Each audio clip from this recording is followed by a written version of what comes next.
Welcome UP board के biology aspirant. स्वागत है आपका आपके अपने यूट्यूब चैनल एलकेसी स्टडी हब में।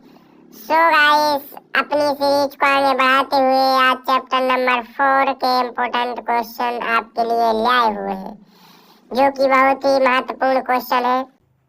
सो गाइस, आज हम करने वाले हैं बोर्ड एग्जाम 2026 उसी सीरीज को आगे बढ़ाते हुए चैप्टर नंबर 4 वंशागति तथा विविधता के क्वेश्चन, जो कि आपको लघु उत्तरीय, दीर्घ उत्तरीय, अति दीर्घ उत्तरीय सभी प्रकार के क्वेश्चन का निचोड़ देने वाले हैं। ये समझ लीजिए कि पूरे चैप्टर का निचोड़ केवल आप इतना पढ़ लीजिए। मैं गारंटी से कहता हूँ इसके बाद इस चैप्टर से कुछ भी आ जाए तो बताना। आप केवल इतना तैयार कर लीजिए, बस ये समझ लीजिए कि वो महत्वपूर्ण छांट के लिए आए हुए हैं हम आपके लिए कि बस आप पढ़ लीजिए। ठीक है गाइस, यदि कोई भी क्वेरी हो तो हमें बता सकते हैं आप। ठीक, हमारी सीरीज लगातार हर एक चैप्टर की और हर सब्जेक्ट की हमारे चैनल पर चल रही है, तो हमारे चैनल को सब्सक्राइब करके बेल आइकन को प्रेस कर लें और उस पर जाके प्लेलिस्ट चेक कर लें। आपके लिए प्लेलिस्ट बना दी गई है हर चैप्टर की, वहाँ से फटाफट रिवीजन करके बोर्ड एग्ज़ाम में अच्छे मार्क लाना है। तो इतना पढ़ लो। ठीक है, चलते हैं क्वेश्चनों की तरफ। पहले हम लॉन्ग आंसर के फॉर्मेट में करने वाले हैं, तो इसलिए पहले लॉन्ग आंसर करवा रहे हैं, उसके बाद अति लघु उत्तरी, फिर अति लघु उत्तरी करवाएंगे। ठीक है, फॉर्मेट थोड़ा उल्टी पिपटी लगी हुई है। तो मेंडल का स्वतंत्र अभिव्यूहन का नियम क्या है? मेंडल के स्वतंत्र अभिव्यूहन का नियम, ये 5 नंबर का क्वेश्चन है, विस्तृत उत्तरीय प्रश्न, ध्यान देना। तो परिभाषा, जब 2 या 2 से अधिक लक्षणों जोड़ों एक साथ संकरण कराया जाता है तो लक्षण के एलील यानी जीन दूसरे लक्षण के एलील यानी जीन से स्वतंत्र रूप से अगली पीढ़ी में चले जाते हैं। यही क्या कहलाता है? स्वतंत्र अभिव्यूहन के नियम की ये क्या है? परिभाषा है। अभिव्यूहन मतलब एक दूसरे मिलके आगे चले जाते हैं। इसमें 2 संकरण भी होता है। दुसंकरण, तो P1 गोल पीले, RR capital R capital R capital Y गुणा झुर्रीदार हरे स्मॉल r स्मॉल y का जब तुम संकरण करो सभी गोल पीलों के साथ, तो ये देखिए ये चित्र बना हुआ है, इसमें आप समझ सकते हैं अच्छे से। ये फॉर्मेट हमने बड़ा कर दिया, इसमें आप समझ सकते हैं, ये लिखा है यहाँ से। तो ये RR कैपिटल स्मॉल कैपिटल इस तरह से। यदि आपको इसमें समझ में नहीं आता तो हमने इसके लिए प्रोफेशनल अलग से वीडियो करवाई हुई है, तो आप हमारे चैनल पर जा कर के ये ज़रूर देख लें, क्योंकि ये समझ लीजिए कि पूछा ही जाता है। और ये आरेख बना दोगे तो समझ लो 5 नंबर मिलना पक्का है। इसमें आपको समझ में नहीं आएगा कि ये कैसे कहाँ से आए हैं, तो आप हमारे जो हमने वो करवाए हुए हैं डायग्राम वीडियो है, उसमें आप जाके देख लीजिए। इसका डिटेल वीडियो है, हमने डिटेल तरीके समझाया कि कौन कहाँ से आया है, और आपको रटना नहीं पड़ेगा, किससे गुणा करोगे तो ये बन के आएगा। ठीक है, तो हम चलते हैं आगे इसी क्वेश्चन का भी पॉइंट 2। F2 पीढ़ी का विश्लेषण। F2 पीढ़ी का विश्लेषण जब करते हैं तो चेकर बोर्ड में स्पष्ट है कि 16 में से 9 गोल पीले व पीले बीज वाले हैं, 3 पादप गोल व हरे बीज वाले हैं, 3 पादप झुर्रीदार व पीले बीज वाले हैं, और 1 पादप झुर्रीदार व हरा पीला है। निष्कर्ष, यह नियम सिद्ध करता है कि 2 या 2 से अधिक लक्षणों के जीन युग्मक निर्माण के समय एक दूसरे के स्वतंत्र होकर अलग अलग अभिव्यूहित होते हैं। ठीक है, और ये इसमें जीन प्ररूप लक्षण प्ररूप आ जाए, जरूरी नहीं ये लिखें चाहे ना लिखें, आप परिभाषा लिख लें, द्विसंकरण लिख दें बस, और ये आरेख जरूर बना दें, आपको 5 नंबर कोई नहीं काट सकता। ठीक है, तो आपको ये समझना है तो आप हमारे चैनल पर जा कर के जरूर से देख सकते हैं, डायग्राम की प्लेलिस्ट बनी हुई है उससे। प्रश्न नंबर 2, लिंग निर्धारण क्या है? मनुष्य तथा पक्षियों में इसकी क्रियाविधि समझाइए। तो परिभाषा, वह प्रक्रिया जिससे जीव का लिंग नर या मादा तय होता है, यह गुणसूत्र पर निर्भर करता है। नंबर 2.2, मनुष्य में लिंग निर्धारण XX और XY प्रकार का होता है। नर पुरुष विषम युग्मजी XY होते हैं और मादा सम युग्मजी यानी XX होती है। लिंग निर्धारण पिता के गुणसूत्र एक्स या वाई पर निर्भर करता है। पिता एक्स वाई, शुक्राणु बनेंगे एक्स और वाई, मादा एक्स एक्स, अंडाणु एक्स एक्स बनेंगे। तो यदि एक्स गुणसूत्र के साथ एक्स गुणसूत्र मिल गया तो वो क्या प्राप्त होगा, मादा यानी लड़की प्राप्त होगी। और वाई, पिता का वाई गुणसूत्र और माता का एक्स गुणसूत्र मिल गया तो लड़का यानी नर की उत्पत्ति होगी। ठीक है। अब पक्षियों में देख लेते हैं, पक्षियों में लिंग निर्धारण कैसे होता है। तो पक्षियों में लिंग निर्धारण जेड और जेड प्रकार का होता है। यह उल्टा होता है। मनुष्य, उसमें जो नर था मनुष्यों में वो विषमयुग्मी था। इसमें मादा विषमयुग्मी होती है और नर समयुग्मी होता है। तो मादा विषमयुग्मी यानी जेड और नर समयुग्मी यानी जेड होता है। लिंग निर्धारण मादा के अंडाणु जेड या डब्लू पर निर्भर करता है। मादा में जेड तो जब अंडाणु बनेंगे तो जेड और डब्लू बनेगा। पिता में जेड तो जब शुक्राणु बनेगा तो जेड बनेंगे। तो जब जेड से मिलेगा तो नर बन जाएगा और जब डब्लू जेड से मिलेगा तो मादा बन जाएगा। ठीक है। चलते हैं अगले पॉइंटों की तरफ। लिंग निर्धारण का महत्व क्या है। तो यह प्रक्रिया से समष्टि में नर और मादा का अनुपात बना रहता है, जो जाति की निरंतरता के लिए आवश्यक है। निष्कर्ष, मनुष्य में लिंग निर्धारण पिता के गुणसूत्रों द्वारा होता है, जबकि पक्षियों में लिंग निर्धारण माता के यानी मादा के गुणसूत्रों द्वारा निर्धारित होता है। यह एक महत्वपूर्ण अंतर है। ठीक है। अंतर भी है, इस तरह डिफाइन कर सकते हैं।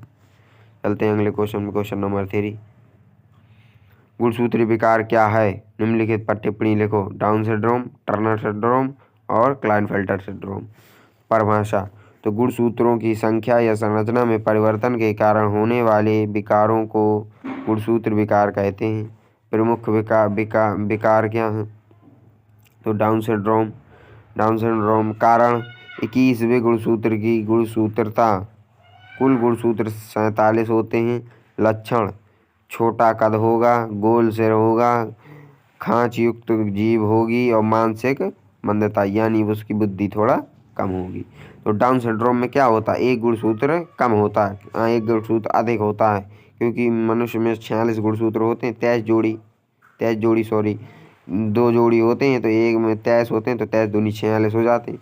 तो इसमें 47 होता है, एक गुणसूत्र अत्यधिक होता है। क्लाइनफेल्टर सिंड्रोम कारण पुरुषों में एक अतिरिक्त एक्स गुणसूत्र यानी पुरुषों में क्या होता है, नर में क्या होता है, एक्स और वाई गुणसूत्र होता है, लेकिन जब क्लाइनफेल्टर सिंड्रोम होगा उसको 2 एक्स गुणसूत्र होंगे और 1 वाई, तो कुल गुणसूत्र इसमें भी 47 हो जाते हैं।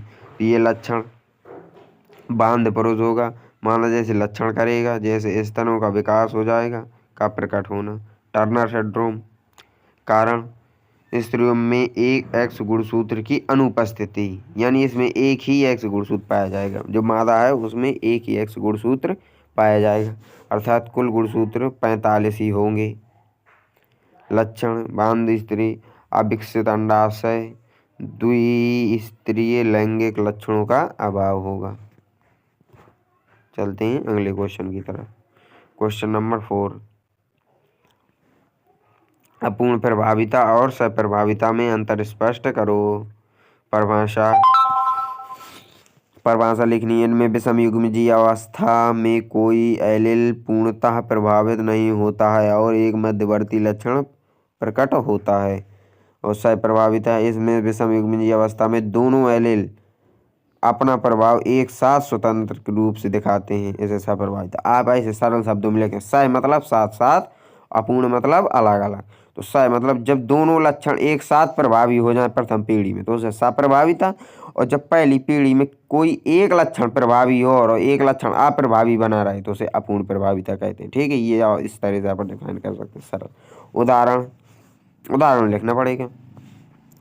स्पेक्ट्रोड्रैगन का रंग लाल जैसे सफ़ेद, वही वाला जो संकरण करवाया था, ये संकरण आप करवा सकते हैं। जैसे ये अपूर्ण प्रभाविता का है, पहले एक लाल पेन ले लेंगे, एक सफ़ेद पेन ले लेंगे, और जब दोनों का संकरण करवाएंगे तो थोड़ी थोड़ी आकर के गुलाबी रंग बना लेगा। ये अरे ज़रूर बनाना, नंबर काट नहीं सकता। ठीक है। और इस तरह इसमें ए बी रक्त समूह का बता सकते हैं। और देखो, ए वन संतति दोनों जनकों के भिन्न लक्षण हो गए, मतलब इसमें ना अपूर्ण, अपूर्ण मतलब कोई भी पूर्ण नहीं है, ना ही कोई भी पूर्ण नहीं, यानी दोनों लक्षण ना प्रकट हो। अपूर्ण प्रभाविता क्या है? जिसमें दोनों लक्षण प्रभावी ना हो बल्कि कोई बीच का लक्षण प्रभावी हो जाए। तो देखो, ना ये लाल प्रभावी है ना ही भूरा प्रभावी, बल्कि इनके दोनों के बीच का एक लक्षण आ गया, यानी गुलाबी नया। तो F1 संतति में भिन्न लक्षण प्रभावी होता है, और इसमें F1 संतति में दोनों लक्षण दिखाई साथ साथ दिखते हैं, उसे सप्रभावी। जैसे ए प्लस आई प्लस ब्लड ग्रुप और ए प्लस ब्लड ग्रुप ए और बी दोनों मिलाएंगे तो ए बी बन जाए ब्लड ग्रुप, तो इसे कहते हैं सप्रभावित। इस तरह से आप बना देना। आपको कैसे कलर कैसे करेंगे, तो कलर की जगह आपको लिख देना है ना, जैसे यहाँ पर है तो लाल लिख देना, यहाँ पे सफ़ेद या भूरा लिख देना, और दोनों कैसे करवा के नीचे गुलाबी लिख देना, बस बन गया, समझ जाएगा एग्जामिनर। इसी तरह इसमें भी करना है, ठीक है। चलते हैं अगले क्वेश्चन की तरफ। अगला क्वेश्चन है क्वेश्चन नंबर 5, हीमोफीलिया और वर्णांधता की वंशागति को एक उदाहरण से समझाइए। तो प्रकृति, ये दोनों लिंग संलग्न अप्रभावी विकार हैं। इनका जीन गुणसूत्र पर स्थित होता है। इनका जीन गुणसूत्र कहाँ होता है? स्थित होता है, एक्स गुणसूत्र पर स्थित होता है। वंशागति, स्त्रियां एक्स वाहक हो सकती हैं क्योंकि उनके पास 2 एक्स गुणसूत्र होते हैं। पुरुष XY में केवल एक गुणसूत्र एक्स होता है, इसलिए वह तो सामान्य होंगे या रोगी होंगे, वर्णांध नहीं होंगे। उदाहरण, एक वाहक स्त्री H मतलब हीमोफिलिक और X की शादी एक सामान्य पुरुष X गुणसूत्र और Y गुणसूत्र से होती है, तो जो जनक होंगे। तो इस तरह से आप करवा सकते हैं। देखो इसमें इस तरह होता है, जैसे इसने ये बताया, ये जो लिखा है, तो इसमें देखो X गुणसूत्र X और X, इसमें ले लेंगे H, यानी ये हीमोफिलिक है, पुरुष है X और Y यानी सामान्य पुरुष है। तो जब इसका संकरण करवाएंगे तो इसका ये संकरण होगा इससे, ये बनेगा XX, तो इसमें ये वाला आ गया ना H, तो ये आ गया, ये आ गया, तो वर्णांध हो गई स्त्री। और इसका जब इससे करवाएंगे तो X और Y बनेगा, तो ये आ गया। तो पुरुष क्या होगा? पुरुष सामान्य, क्योंकि उसका जो मेन गुणसूत्र होता है वो वाई होता है, और इन दोनों को करवाएंगे तो ये समान नर बनेगा और समान मादा बनेगा, ठीक। तो यहाँ से समझ सकते हैं। बाकी यही चीज़ इसमें बना, इसी तरह आप बना दो तो इसकी ज़रूरत ही नहीं पड़ेगी, ठीक है। ये जो बना इसकी कोई ज़रूरत नहीं पड़ती अगर यही बना दो जैसे आपको बताया। यदि आपको इसका डिटेल वीडियो देखना है तो हमने बताया डायग्राम वाले सेशन में जाइए, उसने हमने केवल डायग्राम नहीं करवाए हैं, अभी तो जितने आरेख इम्पोर्टेंट है वो सभी आरेख भी उसमें बना करके बताए हुए, ठीक है। निष्कर्ष पढ़ सकते हैं, इस संक्रमण में 25% पुत्रों के हीमोफिलिक होने और 25% पुत्रियों के वाहक होने की संभावना होती है, ठीक। चलते हैं अगले। परिसार्थ संकरण क्या है? उचित रेखा चित्र की सहायता से समझाइए। तो रेखा चित्र बनाना, यदि आपको कोई भी रेखा चित्र समझ में ना आए तो आप हमारे तुरंत चैनल पर जाएं और डायग्राम वाले वीडियो उठा के तुरंत देखें, आपको एक एक समझ में आ जाएगा, चाहे वो आरेख हो चाहे डायग्राम हो, क्योंकि उसमें हमने हाथ से बना करके समझाया हुआ है, ठीक है। और बहुत एक एक चीज़ क्लियरिटी की हुई है। परिभाषा,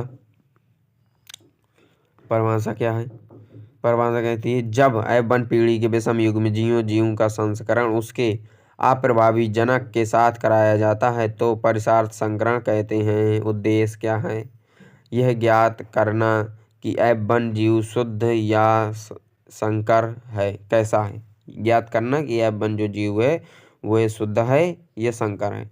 उदाहरण, एक संकर लंबे पौधे T का क्रॉस अप्रभावी बौने स्मॉल टी से कराया जाता है, यानी T और स्मॉल टी के संकरण करवाएंगे तो प्राप्त होगा। तो ये इसमें समझ में ना आएगा आपको वहीं जाके देख लेना है, और यदि आपको समझ में आ जाए तो बहुत अच्छी बात है कि नहीं। बाकी ये परिणाम देख सकते हैं, 50% लंबे प्राप्त होंगे जो कि T होंगे, और 50% बौने प्राप्त होंगे जो कि स्मॉल टी होंगे, यानी रेशियो जो निकलेगा 1:1 का निकलेगा। आपको रेशियो ज़रूर लिखना है और ये ज़रूर लिखना परिणाम कि क्या निकला, इससे यही तो बताता है कि आपने कैसे किया, आपको समझ में आया कि नहीं, ठीक है। अब अति लघु उत्तरीय क्वेश्चन करवाने वाले हैं आपको। वंशागति और गुणसूत्री सिद्धांत। प्रश्न है, वंशागति और गुणसूत्री सिद्धांत किसने दिया? तो ये जो सिद्धांत है ये वाल्टन, सटन और थियोडोर बावेरी, यानी सटन बावेरी, या यदि हम इनका, आप ये नाम ना याद करना हो, ये देखो याद भी नहीं रहते हैं, तो इनका एक सिंपल नाम चलता है सटन और बावेरी। क्या नाम चलता है? सटन और बावेरी। यही ऑप्शन में भी आएगा यदि ऑप्शनल में होगा ये चीज़, तो नहीं, आपको लिखना है सीधे सटन और बावेरी। वंशागति का गुणसूत्री सिद्धांत किसने दिया? तो सटन और बावेरी ने दिया। क्वेश्चन नंबर 2, बहुजीनी वंशागति का एक मुख्य उदाहरण क्या है? तो मानव का त्वचा का रंग, जो मानव में त्वचा का रंग होता है, जैसे किसी का काला, किसी का सफ़ेद, तो ये बहुजीनी वंशागति। जब बहुत से जीन मिलके एक कार्य को करते हैं उसे बहुजीनी वंशागति कहते हैं। ये भी है, तो ठीक है, ये उदाहरण है। यदि परिभाषा लिखनी हो तो ऐसे लिख दे, जब बहुत सारे जीन मिलके किसी एक कार्य को करते हैं तो उसे बहुजीनी वंशागति कहते हैं। ठीक है। अब वो कहता है क्वेश्चन नंबर 3, सहलग्नता शब्द का सर्वप्रथम प्रयोग किसने किया? तो टी एच मार्गन ने फलमक्खी ड्रोसोफिला, फलमक्खी को क्या कहते हैं? ड्रोसोफिला का प्रयोग करते हुए किया था। इसका बहुत ही इंपॉर्टेंट क्वेश्चन बनता है। क्वेश्चन नंबर 4, बहुप्रभाविता का उदाहरण दीजिए। तो बहुप्रभाविता उदाहरण क्या है? तो फेनिलकीटोन्यूरिया, इसके एक जीन कई लक्षणों को प्रभावित करते हैं, इसे बहुप्रभाविता कहते हैं। आप ऐसे भी लिख सकते हैं, ये तो उदाहरण लिखा है। यदि आपको परिभाषा लिखना है तो बहुप्रभाविता, जब एक जीन बहुत से काम को प्रभावित करता हो, जब एक जीन बहुत सारे कार्य को प्रभावित करता हो तो उसे क्या कहते हैं? बहुप्रभाविता कहते हैं। और बहुजीनी वंशागति क्या थी? जब बहुत सारे जीन मिलकर एक काम को करें और इसमें एक जीन मिलकर के बहुत सारे काम को करे तो बहुप्रभाविता कहते हैं। ठीक है, इसकी परिभाषा। अन्य, ये भी इम्पोर्टेंट है, इनको भी देख लो। ये बहुत ही संभावित प्रश्न है। ये समझ लीजिए कि इनके आने के 80% से 90% चांसेस हैं, जो कि नए क्वेश्चन है, बहुत ही इम्पोर्टेंट है आने की। जरूर से जरूर तैयार करके जाइएगा इनको, ये ध्यान रख। क्वेश्चन 1, गायनोड्रोमॉर्फ क्या है? गिनेड्रोमॉर्फ क्या है? गिनेड्रोमॉर्फ क्या है? तो ऐसा जीव जिसके शरीर का कुछ भाग नर और कुछ भाग मादा होता है। उदाहरण ड्रोसोफिला। क्वेश्चन नंबर 2, लिंग प्रभावित लक्षण का उदाहरण दें। तो मनुष्य में गंजापन, यह जीन ऑटोसोम पर होता है पर लिंग हार्मोन से प्रभावित होता है। Question number